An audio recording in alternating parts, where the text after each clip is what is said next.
انقلاب برپا ہوئے، مذہبی، سیاسی، معاشی، معاشرتی، بے شمار انقلابات جن میں مذہبی انقلابات بھی شامل ہیں۔ ہر نبی انقلاب لایا، انقلاب حق، مگر ہر انقلاب محدود وقت اور مدت میں تھا۔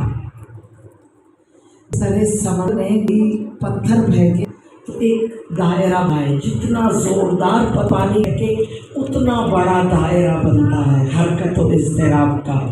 تو انقلاب آتے رہے، چھوٹے انقلاب آئے، بڑے انقلاب آئے، پوری تاریخ بشریت کائنات تاریخ میں ایک انقلاب ایسا ہے جو طویل المدت ہے، جس کے مدت کا تعین ممکن نہیں ہے، یعنی جب سے برپا ہوا قیامت تک جاری رہے گا۔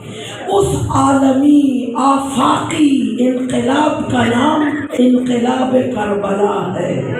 سبحان اللہ۔ اس انقلاب کو برپا کرنے والی، اس انقلاب کو شعار دینے والی، اس انقلاب میں شعور کی کونپلیں اگانے والی، اس انقلاب کو جگانے والی، در خیبر اکھاڑنے والی، اپنے خطبوں سے قیامت تک آنے والے فرعونوں کو تہہ تہہ کرنے والی، کائنات کی سب سے بڑی انقلاب کی بہترین رہنما کوئی مرد نہیں، ایک عورت ہے۔